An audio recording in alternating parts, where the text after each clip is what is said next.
இன்றைக்கு வாசிக்க கேட்ட சங்கீதத்தை என்னோடு கூட நீங்கள் திருப்பிக் கொள்ளும்படி அன்புடன் கேட்டுக்கொள்கிறேன். சங்கீதம் 81ஆம் சங்கீதத்தை இன்றைக்கு நாம் எல்லாரும் வாசித்தோம். இந்த சங்கீதத்திலிருந்து ஒரு வார்த்தையை நான் உங்களோடு கூட பகிர்ந்து கொள்கிறேன். நான் தெரிந்து கொண்ட வார்த்தை 6ஆம் வசனம், அவன் தோளை சுமைக்கு விலக்கினேன். நம்முடைய தோளை சுமைக்கு விலக்கும் தேவன் என்ற தலைப்பிலே உங்களோடு கூட நான் பேசுகிறேன்.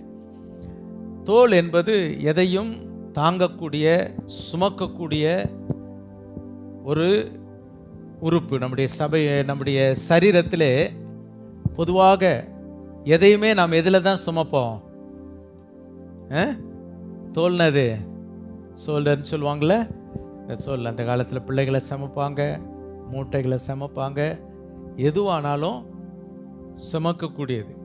அப்படிப்பட்ட ஒரு நல்ல ஒரு பலனை கர்த்தர் நம்முடைய சோல்டர் கொடுத்திருக்கிறார். அல்லேலூயா, உண்மைதானா?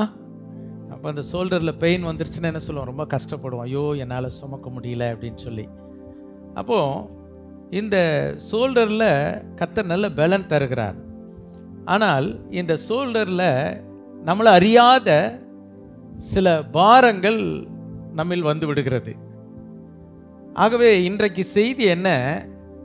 அவன் தோளை நான் சுமைக்கு விலக்கினேன்.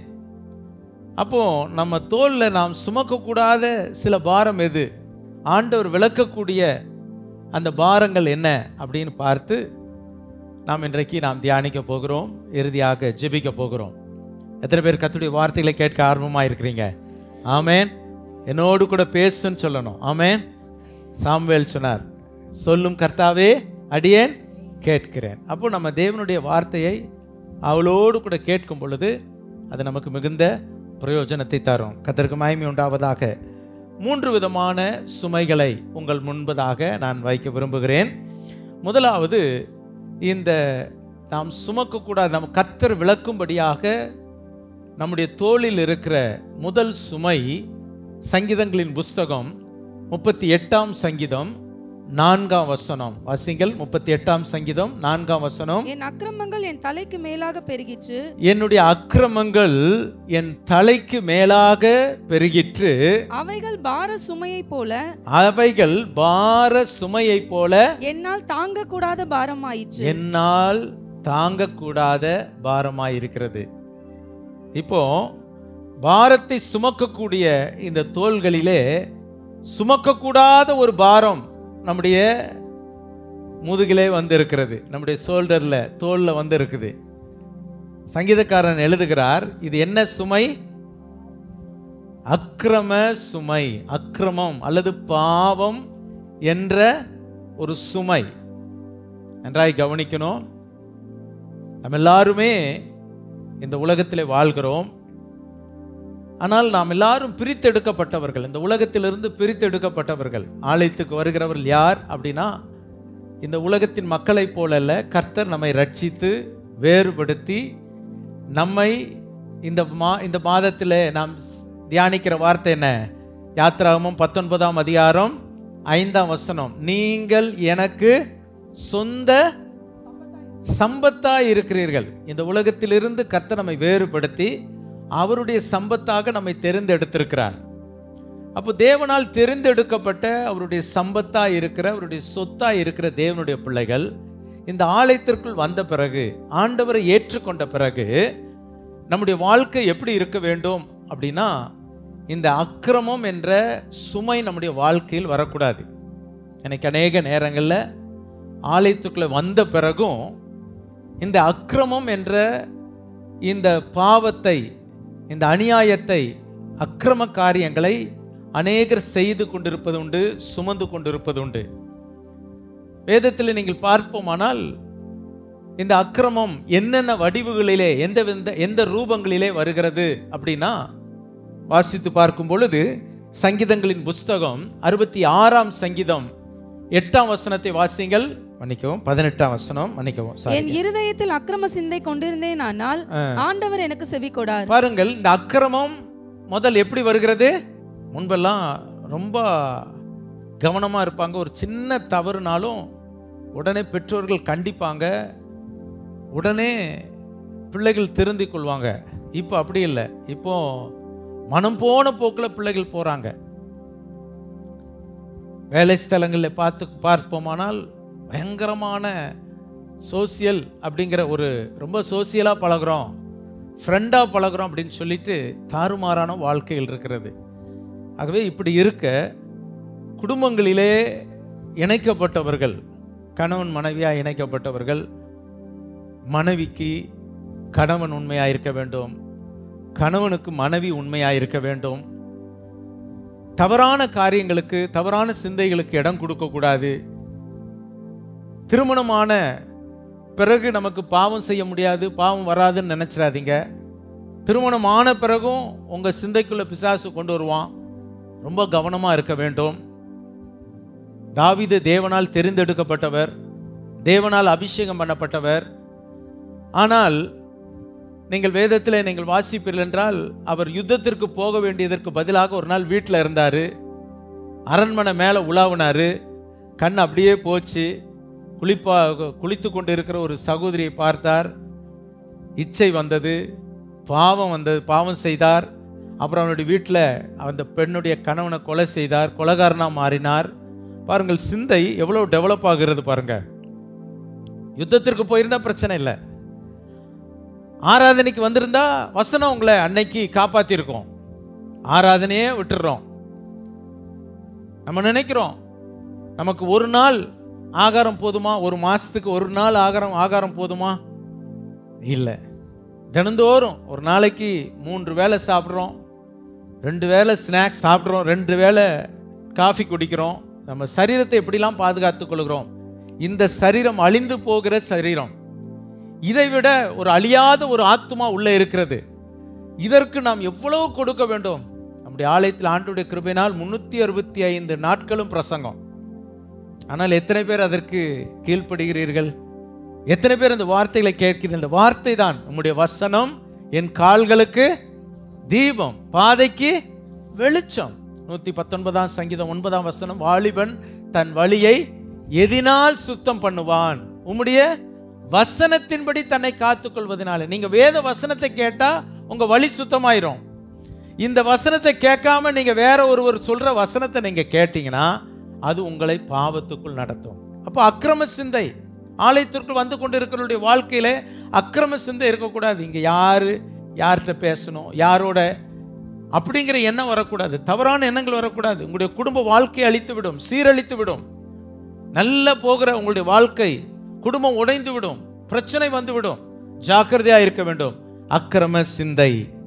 அடுத்தது நீங்கள் பாருங்கள், சங்கீதம் 36:3 வாசிங்கள். சங்கீதம் 36:3. அவன் வாயின் வார்த்தைகள் அக்கிரமமும் வஞ்சகமும் உள்ளது. பாருங்கள், அக்கிரம பேச்சு, அக்கிரம சிந்தை.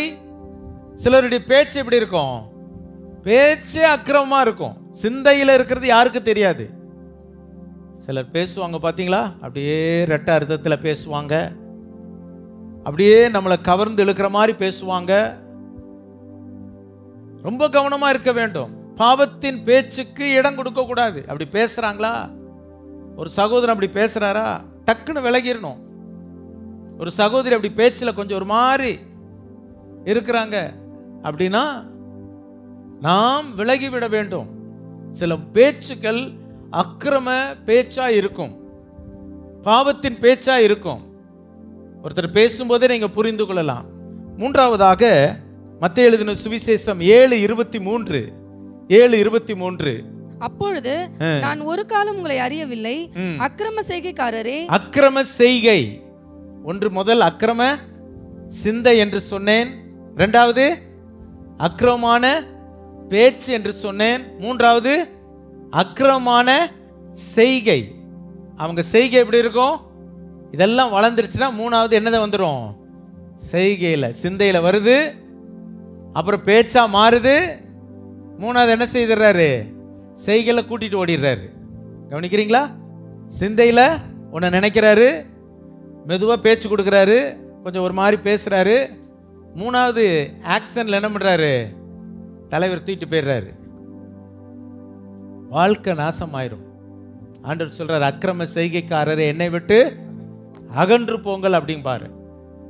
அருமையானவர்களே, இந்த காலவெளியிலே இப்படிப்பட்ட பாரம் உங்கள் தோளில் இருக்குமானால் ஆண்டவர் முதலாவது உங்களுடைய தோளை சுமைக்கு விளக்குகிற தேவன். அக்கிரமம் என்ற சுமைக்கு ஆண்டவர் விளக்குவதற்கு அவர் ஆயத்தமாய் இருக்கிறார். எத்தனை பேர் விசுவாசிக்கிறீங்க? அல்லேலூயா. இப்போ கர்த்தர் உங்களோடு கூட பேசியிருப்பார். ஐயோ, நான் இங்கே உட்காந்துக்கிட்டு என்னென்னமோ சிந்திச்சுக்கிட்டு இருக்கனே, என்னென்னமோ. நான் எதற்கு சொல்கிறேன் அப்படின்னா, உள்ளத்துக்குள்ள இங்கே ஆலயத்துக்குள்ள வரும்போது இந்த சிந்தை இருக்கவே கூடாது. அந்த பாவ அக்கிரம சிந்தை உங்கள் வாழ்க்கையில் சுமையாக இருக்குமானால் இன்றைக்கு நீங்கள் ஆண்டவரிடத்தில் கேளுங்க, ஆண்டவர் உங்களுக்கு பலன் தருவார். அல்லேலூயா. அப்போ நம்முடைய அக்கிரமங்களை தேவன் மன்னிக்கிறார். ஒருவேளை இந்த பாவத்தில் இருக்கிறவங்க ஆலயத்துக்குள்ள உட்காந்துக்கிட்டு தவறான எண்ணத்தோடு கூட, தவறான வாழ்க்கையோடு கூட உங்கள் பேச்சில் உங்கள் செய்கையில் இருக்குமானால் ஆண்டவர் இந்த காலவெளியில் உங்களை மன்னிக்கிற தேவனாய் இருக்கிறார். ஆமென். அந்த அந்த அக்கிரம சிந்தை எடுத்து போடுகிறதுக்கு அவர் வல்லமை உள்ளவர். ஆகவே அதை தோளை உன் சுமைக்கு விளக்குகிற. சில வேளை உங்களுக்கு கஷ்டமா இருக்கும், ஐயோ நான் செய்யறது நான் சரியில்லை, எனக்கே சரியில்லை, ஆனால் இப்படி செய்துகிட்டு இருக்கிறனே அப்படின்னா இந்த காலவெளியில் கர்த்தர் உங்களுக்கு விடுதலை தரும் தேவனாய் இருக்கிறார். வெளியிலே சொல்லுமா? ஆமென். சிலருக்கு அந்த விடுதலை தேவை. பார்க்க நல்லா தான் இருக்கும், ஆனால் செய்கைகள் இப்படிப்பட்டதாக இருக்கும். இந்த சுமைக்கு கர்த்தர் விளக்குகிற தேவனாய் இருக்கிறார். ரெண்டாவது நமக்கு வருகிற ரெண்டாவது சுமை என்ன அப்படின்னு பார்க்கும் பொழுது வாசிப்போம். யாத்ராகமம் 6ஆம் அதிகாரம் 6-7 வசனங்கள். Exodus chapter 6 and 7. ஆதலால் இஸ்ரவேல் புத்திரரை நோக்கி, நானே கர்த்தர், உங்கள் மேல் எகிப்தியர் சுமத்தின சுமைகளை நீக்கி நான் உங்களை விடுவித்து உங்களை அவர்கள் அடிமைத்தனத்திற்கு நீங்களாக்கி ஓங்கிய கையினாலும் மகா தண்டனைகளினாலும் உங்களை மீட்டு உங்களை எனக்கு ஜனங்களாக சேர்த்து கொண்டு உங்களுக்கு தேவனாய் இருப்பேன். உங்கள் மேல் எகிப்தியர் சுமத்தின சுமைகளை நீக்கி உங்களை விடுவிக்கிற உங்கள் தேவனாய். இரண்டாவது சுமை என்ன? எகிப்தியரால் நமக்கு வந்த சுமை. நன்றாய் கவனிங்கள். எகிப்தியரால் வருகிற சுமை. யார் இந்த எகிப்தியர்? இஸ்ரவேல் ஜனங்கள். ஒரு நாளிலே யோசேப்பு எகிப்திற்கு விற்கப்பட்டான். அங்கு போய் ஆண்டவருடைய கிருபையினால், ஆண்டவர் கூட இருந்ததினால் அந்த எகிப்திற்கு அவன் அதிபதியாய் மாறிவிட்டான். உலகமெங்கிலும் பஞ்சம். யோசேப்பின் தகப்பனாகிய யாக்கோபும் அவனுடைய குடும்பமும் 70 பேராக ஆகாரம் வாங்க தான் வருகிறார்கள். அங்கு சகோதரன் பிரதமராக இருக்கிறது தெரியாது. அதன் பிறகு தன்னை வெளிப்படுத்துகிறார். அதன் பிறகு யோசேப்பின் குடும்பம் 70 பேர் வந்து அந்த கோசே நாட்டிலே எகிப்திலே தங்குகிறார்கள். போகும்போது நல்ல வரவேற்பு அந்த தேசத்திலே. ஒரு நாள் வந்தது, யோசேப்பை அறியாத பார்வோன் அடுத்தவன் வந்தான். இவர்கள் பழுகி பெறுகிறார்கள், இவர்களை ஒடுக்க ஆரம்பிக்கிறான். கடைசியாக அவர்களை முழுவதும் அடிமைப்படுத்தி விட்டான். 400 ஆண்டுகள் அந்த ஜனங்கள் அடிமைகளாய் வாழ்ந்தார்கள். எகிப்தியரால் வருகிற சுமை, எகிப்தின் சுமை என்று சொல்லப்பட்டு இருக்கிறது. அவங்க என்ன செய்தாங்க அப்படின்னு பார்க்கும் பொழுது வாசிக்கலாம். யாத்ராகமம் 1ஆம் அதிகாரம் 11ஆம் வசனம். அப்படியே அவர்களை சுமை சுமக்கிற வேலையினால் ஒடுக்கும்படி. எகிப்தியருடைய சுமை என்ன? உங்களை ஒடுக்கணும், உங்களை ஒடுக்கணும். உங்க பெருக்கத்தை விரும்பாம சிலர் ஒடுக்க ஆரம்பிப்பாங்க. இது ஒரு சுமை. நன்றாக கவனிங்க. நீங்க ஒரு ஆபீஸ்ல நல்லா வளர்ந்து வரீங்க, அல்லது ஒரு ஸ்கூல்ல நல்லா படிச்சு முன்னேறிட்டு வரீங்க, ஏதோ ஒரு துறையில நீங்க படிச்சு முன்னேறிட்டு வரீங்க. ஒருத்தனுக்கு பொறுக்காது, அவன் உங்களை ஒடுக்கும்படி ஏதாவது ஒரு நெருக்கத்தை கொடுத்துக்கிட்டு இருப்பான், நெருக்கத்தை கொடுத்து கொண்டு இருப்பான். உங்க வாழ்க்கையில் முன்னேற முடியாது. அல்லது ஏதாவது ஒரு குடும்பத்துக்கு ஏதாவது ஒரு சூனியம் வச்சிடறான், மந்திரம் வச்சிடறான். ஏன்னா அவங்க பெருகிறது பிடிக்கல. இன்னைக்கு உலகம் அப்படி இருக்கா? ஒருத்தர் பெருகிறத பார்த்தோன்னே கைத்தட்டி சந்தோஷப்படுறாங்களா? ஐயோ, உள்ள வயிறெல்லாம் எரியுது. அப்போ பாருங்கள், இந்த ஜனங்கள், இஸ்ரவேல் ஜனங்கள் அந்த எகிப்திலே பெருகும் பொழுது உடனே இந்த எகிப்தியர் என்ன செய்கிறார்கள்? அவர்களை ஒடுக்கும்படி. அப்போ எகிப்தியருடைய சுமை என்ன? நம்மை ஒடுக்குகிறார்கள். அடுத்தது பாருங்கள் 5ஆம் அதிகாரம் 14ஆம் வசனம். பார்வோனுடைய ஆலோட்டிகள் இஸ்ரவேல் புத்திரர் மேல் வைத்து அவர்களுடைய தலைவர்களை நோக்கி, செங்கல் வேலையில் நீங்கள் முன் செய்தது போல நேற்றும் இன்றும் ஏன் செய்யவில்லை என்று கேட்டு அவர்களை அடித்தார்கள். அடிக்கப்பட்டார்கள். அடி ஒழுகுது. எகிப்தியருடைய சுமை என்ன? ஒடுக்குறான், அடிக்கிறான். காயமில்லாத அடி. உங்களுக்கு கையில் அடிச்சாதான் அடி இல்லை, பல்வேறு விதங்களிலே உங்களுக்கு தாக்குதல் உண்டாக்குறாங்க. சிலர் உங்களை தாக்க நினைக்கிறாங்க. சபை ஊழியம் தேவனுடையது. ஆனா எத்தனை அடி வாங்குது தெரியுமா? உங்களுக்கு எத்தனை அடி சபைக்கு உள்ளது தெரியுமா? காரணமில்லாத பேச்சுக்கள், காரணமில்லாத குற்றச்சாட்டுகள், நடக்கிற எத்தனை காரியங்கள். அடித்தார்கள். அடுத்தது யாத்ராமம் 2:23, அடிமைத்தனத்தினால் தவித்தார்கள் என்று எழுதப்பட்டு இருக்கிறது. ஒடுக்கினார்கள், அடித்தார்கள், அடிமைத்தனத்தினால் தவித்தார்கள். யோசுவா 5:9 வாசிங்க. இந்த எகிப்தினுடைய நுகம், சுமை என்பது என்னங்கிறதுக்கு எழுதப்பட்டிருக்குது. கர்த்தர் யோசுவாவை நோக்கி, இன்று எகிப்தின் நிந்தையை, எகிப்தியரின் நிந்தை நல்லா கவனிச்சு பாருங்க. அடிமையா இருந்தங்கிறது என்னது? ஒரு நிந்தையான வார்த்தை. இந்த தேசத்துல நான் எப்படி இருக்கிறேன்? ஒரு அடிமையா இருக்கிறேன் அப்படிங்கிறது ஒரு நிந்தையான வார்த்தை தெரியுமா? அந்த தேசத்தினுடைய பிரஜையாய். இப்போ யோசித்து பாருங்க, இலங்கையிலிருந்து நிறைய பேர் சூழ்நிலை நிமித்தம் நம்ம தேசத்துக்கு வந்திருக்காங்க. அவங்களுக்கு பேர் என்னது? அகதிகள். அவங்களுக்கு பேர் என்னது? அகதிகள். அவங்க இந்த நாட்டின் பிரஜைன்னு சொல்ல முடியாது. அப்போ ஒரு நிந்தை, நாங்க அகதிகளாய் வாழுகிறோம் அப்படின்னு சொல்றாங்க. பாத்தீங்களா? அதே போல எகிப்திலே இவர்கள் நிந்தையை அனுபவித்தார்கள். ஆனால் ஆண்டவர் சொல்லுகிறார், இந்த நிந்தையாகிய எகிப்தின் நிந்தையை நான் என்ன செய்கிறேன்? சுமையை உன்னை விட்டு விலக்குகிறேன். எப்படி இஸ்ரவேல் மக்கள் அன்றைக்கு அடிக்கப்பட்டார்களோ, அவமானப்படுத்தப்பட்டார்களோ, என்னென்ன காரியங்களிலே அவர்கள் வேதனைகளை அனுபவித்தார்களோ, கர்த்தர் அந்த சுமையை உங்களை விட்டு நீக்குவேன் என்று கர்த்தர் சொல்லுகிறார். அல்லேலூயா. இன்றைக்கு எகிப்தியரை போல எங்கேயோ ஒரு இடத்துல அடிமையா உட்கார்ந்துட்டு இருக்கிறீங்க. கடன் யார்கிட்டயோ வாங்கிட்டு கொடுக்க முடியாம, கடன் கொடுத்தவங்க உங்களை ரொம்ப அடிமையா கேவலமா பேசுறாங்களா? ஆண்டவர் நிச்சயமாய் உங்களை அதிலிருந்து விலக்குவார். அல்லேலூயா. ஏதோ ஒன்றிலே நீங்கள், ஏதோ ஒரு சுமை உங்களை அழித்து கொண்டு இருக்கிறது. யாரோ உங்களை அடிச்சுக்கிட்டே இருக்கிறாங்க. கையால் அடிக்கல, சொல்லால் அடிச்சுக்கிட்டு இருக்கிறாங்க. உங்களை வேதனைப்படுத்துறாங்க. அது உங்களால் சுமக்க கூடாத ஒரு பாரமாய் இருக்கிறது. ஆண்டவர் சொல்லுகிறார், நீ வேதனையோடு கூட சுமந்து கொண்டு இருக்கிற இந்த சுமையை உன்னை விட்டு நான் என்ன செய்ய போகிறேன்? விளக்க போகிறேன். சொல்லுங்க பார்க்கலாம். அதுதான் தேவன். நம்முடைய சுமையை, உங்க பிள்ளை சுமக்க கூடாத ஒரு பாரத்தை சுமக்கிறதுனா நீங்க பார்த்துட்டு கைத்தட்டி சிரிப்பீங்களா? நம்ம என்ன செய்கிறோம்? ஐயோ, என் பிள்ளையால சுமக்க முடியலையேன்னு நம்ம என்ன செய்கிறோம்? அந்த பாரத்தை நாம் ஏற்றுக்கொள்ளுகிறது தானே தகப்பன், நம்முடைய பரம தகப்பன். நம்முடைய தோளை, உங்களுடைய தோளை சுமைக்கு விளக்குகிற தேவன், விடுவிக்கிற தேவன். உற்சாகமாய் ஒரு அல்லேலூயா சொல்லலாமா? ஹல்லேலூயா, ஆமென். மூன்றாவதாக நாம் பார்க்கும் பொழுது, மூன்றாவது என்ன சுமை பாருங்கள்.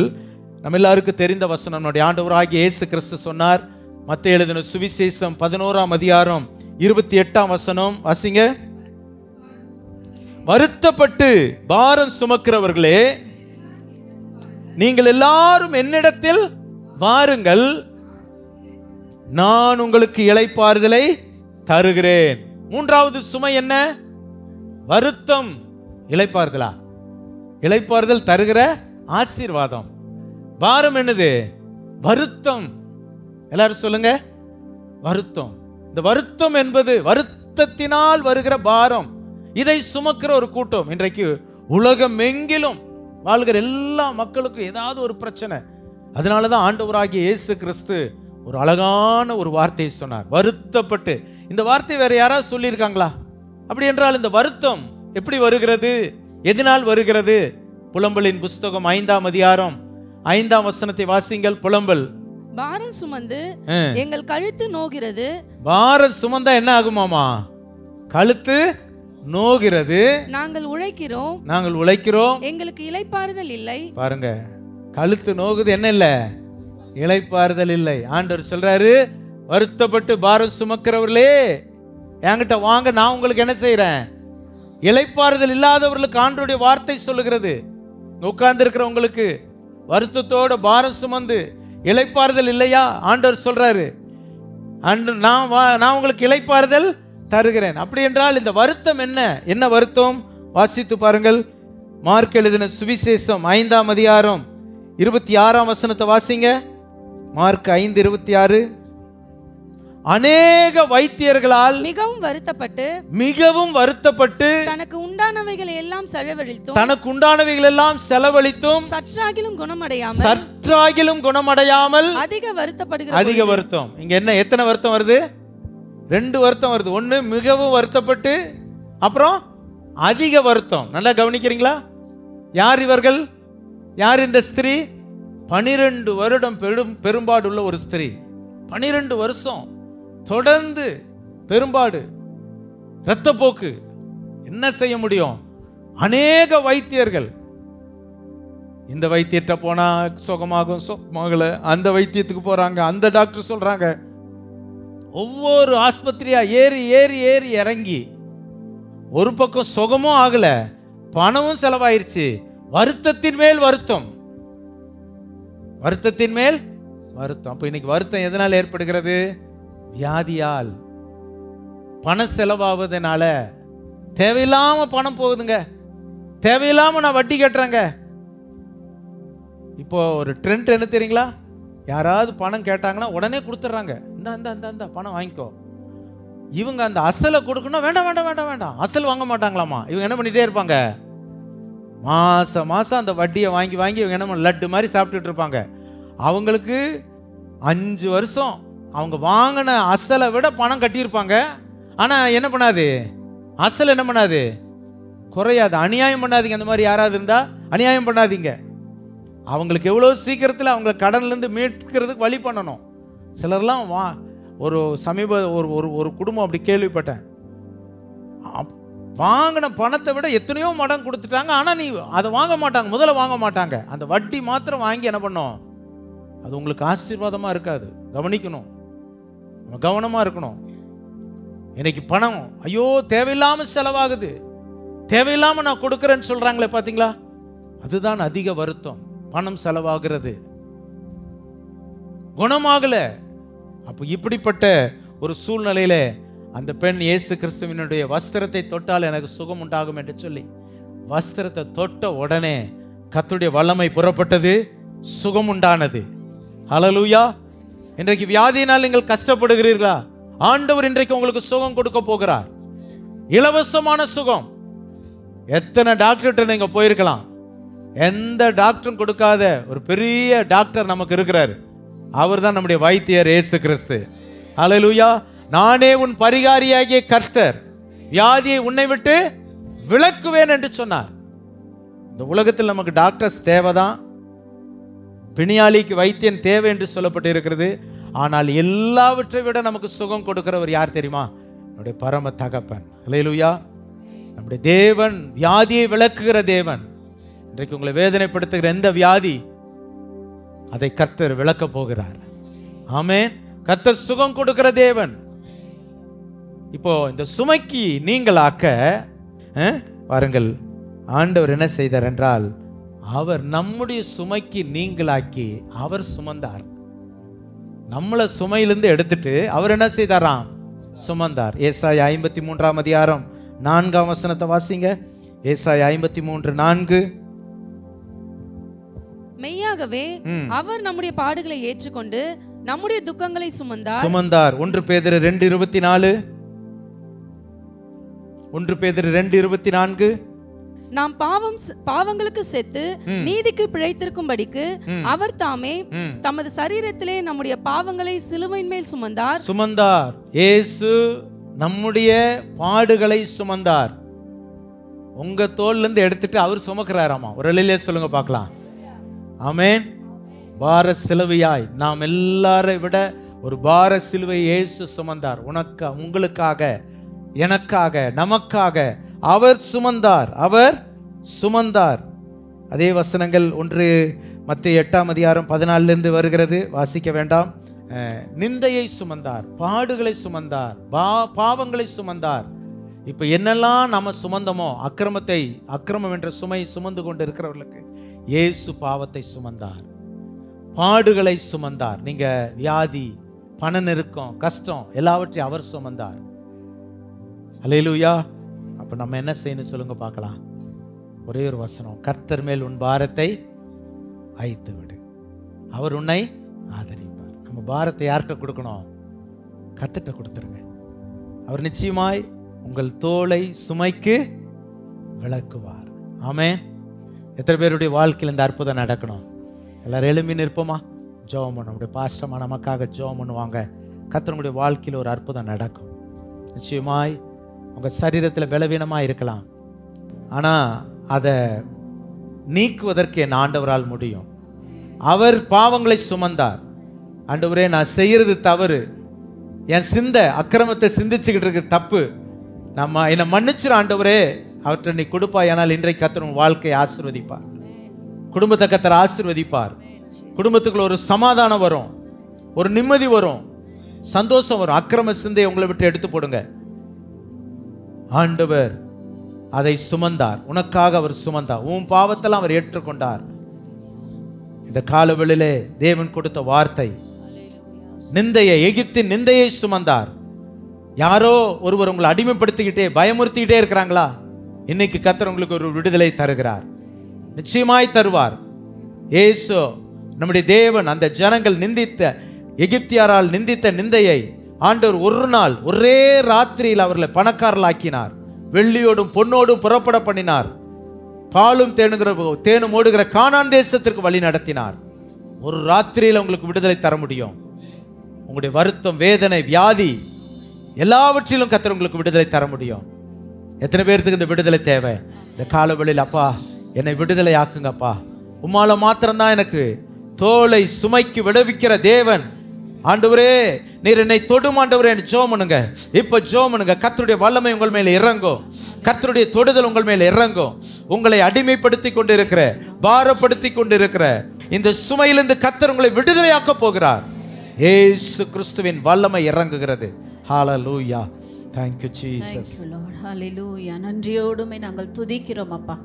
இந்த காலை வேளையிலும் தேவன் எங்களோடு கூட பேசி நம்முடைய வார்த்தைகளுக்காக நன்றி. அவன் தோளை சுமைக்கு விலக்கினேன் என்று சொல்லி அப்பா, இந்த காலை வேளையிலே பலவிதமான சுமைகளோடு கூட உடைய சமூகத்தில் யாரெல்லாம் நின்று கொண்டிருக்கிறார்களோ எங்களுக்கு தெரியாதப்பா. நாங்கள் ஒவ்வொருடைய முகங்களை பார்க்கிறோம், ஆனால் எல்லாருடைய இருதயங்களையும் பார்க்கிற தேவன் நீர் ஆண்டவரே. அப்பா, உள்ளத்திலே அக்கிரம சுமையோடு கூட நின்று கொண்டிருப்பார்களானால், எகிப்திய சுமத்தின சுமைகளோடு நின்று கொண்டிருப்பார்களானால், ஆண்டவரே வருத்தம் என்கிற சுமைகளோடு கூட நின்று கொண்டிருப்பார்களானால், இப்பொழுது நாங்கள் செபிக்கிறோம் ஆண்டவரே. எல்லா சுமைகளையும் ஆண்டவரே நீக்கி விடுவிக்கிறவர் நீர் ஒருவர் மாத்திரமே அப்பா. எல்லா சுமைகளையும் நீக்கி இளைப்பாறுதலை கொடுக்கிற தேவன் நீர் ஒருவர் மாத்திரம் ஆண்டவரே. தகப்பனே, உமக்கு ஸ்தோத்திரம் அப்பா. இப்பொழுது நாங்கள் செபிக்கிறோம் ஆண்டவரே. யாரெல்லாம் ஆண்டவருடைய சமூகத்திலே ஆண்டவரே வேண்டி நிற்கிறார்களோ தகப்பனே, இந்த சுமை என்னை விட்டு விலகாதா, இந்த சுமையை யார் எனக்காக நீக்கி போடுவார்கள் என்று சொல்லி ஆண்டவரே அப்பா, என்னுடைய இருதயத்தில் இருக்கிற இந்த அக்கிரம சிந்தைகளை, அக்கிரம நினைவுகளை ஆண்டவரே நீக்கி போட என்னால் முடியவில்லையே என்று சொல்லி ஆண்டவரே அங்கலாய்க்கிற ஒவ்வொருடைய இருதயங்களிலும் ஆண்டவரே கர்த்தர் நீர் இப்பொழுது இறங்கி கிரியை செய்வீராக. இயேசுவின் நாமத்தினாலே, இயேசுவின் நாமத்தினாலே கர்த்தருடைய வல்லமை இப்பொழுது உம்முடைய பிள்ளைகள் மேல் இறங்குவதாக. அக்கிரம சிந்தையோடு கூட நின்று கொண்டிருக்கிற ஒவ்வொரு மேல் இறங்குவதாக. எல்லா சிந்தைகள் இயேசுவின் நாமத்திலே நீங்குவதாக, இயேசுவின் நாமத்திலே நீங்குவதாக. ஆண்டவரே, கிரமமான சிந்தையுள்ளவர்களாய் மாற்றுவீராக. அக்கிரமங்களை நீக்கி ஆண்டவரே ஒவ்வொருவரையும் நீர் கிரமமாக மாற்றுவீராக ராஜா. ஆண்டவரே, உமக்கு ஸ்தோத்திரம் ஆண்டவரே, ஸ்தோத்திரம் அப்பா. ஆண்டவரே, அக்கிரம சிந்தை நாங்கள் கொண்டிருக்கும் பொழுது கர்த்தர் எங்களுக்கு செவி கொடுக்க மாட்டார் என்று சொல்லி ஆண்டவரே உம்முடைய வார்த்தைகளின் மூலமாக மூலமாக நீர் பேசினீரே அப்பா. ஆண்டவரே உமக்கு ஸ்தோத்திரம் அப்பா. அப்படிப்பட்டதான காரியங்களுக்கு உம்முடைய பிள்ளைகளை நீங்களாக்கி மீட்டெடுக்கும்படியாய் நாங்கள் ஜெபிக்கிறோம் அப்பா. ஆண்டவரே உமக்கு ஸ்தோத்திரம் ஆண்டவரே. அப்பா, நிந்தை என்கிற சுமைகளாலே, ஆண்டவரே அவமானம் என்கிற சுமைகளாலே, ஆண்டவரே எகிப்தியர்கள் மூலமாக சுமத்தப்பட்ட சுமை என்று சொல்லப்பட்டிருக்கிறது. அப்படிப்பட்டதான ஆண்டவரே காரியங்கள் ஆண்டவரே நம்முடைய பிள்ளைகளுடைய வாழ்க்கையில இருக்குமானால், ஆண்டவரே அவர்கள் வருத்தத்தோடு கூட சுமந்து கொண்டிருப்பார்களானால், இயேசுவே இப்பொழுது இறங்கும் அப்பா. இயேசுவே இப்பொழுது இறங்கும் ஆண்டவரே. கர்த்தருடைய சமூகத்திலே உங்களை ஒப்பு கொடுங்க. என்னிடத்திலே வாருங்கள், நான் உங்களுக்கு இளைப்பாறுதலை தருவேன் என்று கர்த்தர் சொல்லுகிறார். ஆண்டவரே, நீங்க ஒப்பு கொடுக்கும் பொழுது மாத்திரம்தான் கர்த்தர் உங்களுடைய வாழ்க்கையில கிரியை செய்ய முடியும். நீங்கள் இன்னும் உங்களுடைய மனதை நீங்கள் இருமாப்பா இருப்பீர்களானால், உங்களுடைய மனதை நீங்கள் கடினப்படுத்தி கொண்டு இருப்பீர்களானால் கர்த்தரால் கிரியை செய்ய முடியாது. ஆண்டவர்கிட்ட ஒப்பு கொடுங்க. ஆண்டவர்கிட்ட ஒப்பு கொடுங்க. ஆண்டவரே, என் இருதயத்தை உம்மிடத்திலே தருகிறேன் ஆண்டவரே. என்னை உம்முடைய கரத்திலே தருகிறேன் ஆண்டவரே. அப்பா, நீர் ஒருவர் தான் இளைப்பாறுதலை தருகிறவர் என்பதை அறிந்து கொண்டேன் அப்பா. இப்பொழுது எனக்கு ஒரு இளைப்பாறுதலை கொடுப்பீராக. கர்த்தரை ஆராதிக்க முடியாமல், கர்த்தரை தேட முடியாமல், எகிப்தியின் பாவ அடிமைத்தனத்தில் இருக்கிற, எகிப்தின் அநித்தியமான காரியங்களில் இருக்கிற என்னுடைய காரியங்களை விளக்கும், என்னுடைய சுமைகளை விளக்கும் ஆண்டவரே, என்னுடைய பாரங்களை விளக்கும், என்னுடைய ஆண்டவரே அக்கிரமங்களை விளக்கும் என்று சொல்லி நீங்கள் ஜெபிக்கும் பொழுது கர்த்தர் நிச்சயமாக இப்பொழுது உங்களுடைய இருதயத்திலே ஒரு இளைப்பாறுதலை தந்து கொண்டிருக்கிறார், ஒரு அமைதியை தந்து கொண்டிருக்கிறார், ஒரு சமாதானத்தை தந்து கொண்டிருக்கிறார். உங்களுடைய சுமைகளை கர்த்தர் விலக்கி கொண்டிருக்கிறார்.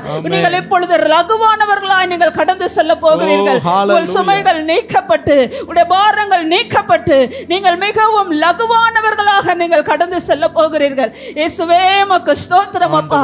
ஒவ்வொருடைய இருதயங்களிலும் இருக்கிற, ஒவ்வொருடைய வாழ்க்கையிலும் இருக்கிற எல்லா சுமைகளை விலக்கி அப்பா நீர் விடுதலை ஆக்கினதற்காக நன்றி அப்பா. விடுதலை ஆக்கினதற்காக நன்றி. பலவீனத்தோடு அப்பா, பலவீனம் என்ற சுமையோடு கூட நிற்கிறார்களா? இப்பொழுது வர வைத்தியர்களால் மிகவும் வருத்தப்பட்டு நிற்கிறார்களா? இப்பொழுது இறங்கும் ஆண்டவரே, இறங்கும் ஆண்டவரே. இயேசுவின் நாமத்தினாலே அப்பா, இன்றைக்கு ஒரு ஜீவனுள்ள சாட்சியாக ஆண்டவரே சகோதரியை நீ நிறுத்தினீரே அப்பா. ஆண்டவரே உமக்கு ஸ்தோத்திரம் ஆண்டவரே. அப்பா, ஒவ்வொருவரையும் நிறுத்துவீராக, சாட்சிகளாய் மாற்றுவீராக அப்பா, மாற்றுவீராக ஆண்டவரே. என் தேவனால் கூடாத காரியம் ஒன்றுமில்லை அப்பா. நாங்கள் பாடினோமே, நாங்கள் உம்முடைய பார்வையிலே விசேஷித்தமானவர்கள் அப்பா. நாங்கள் ஒவ்வொருவருடைய பார்வையிலே விசேஷித்தமானவர்களாய் நாங்கள் இருப்பதற்காக நன்றி செலுத்துகிறோம், நன்றி செலுத்துகிறோம், நன்றி செலுத்துகிறோம் அப்பா. உம்முடைய அன்பு கரங்களிலே ஒப்பு கொடுக்கிறோம்.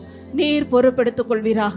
வந்த ஒவ்வொருவரையும் ஆண்டவரே நீர் இளைப்பாறுதலை கொடுத்து நீர் சமாதானத்தோடு நீர் அனுப்புவதற்காக நன்றி. இப்படி அன்பு கரங்களிலே ஒப்பு கொடுக்கிறோம். தொடர்ந்து இந்த ஆண்டவரே நடக்கிற 2வது ஆராதனை, மாலை நடக்கிற ஆண்டவரே ஆங்கில ஆராதனை எல்லாவற்றையும் கர்த்தர் நீர் பொறுப்பெடுத்துக் கொள்ளும், வழி நடத்தும்.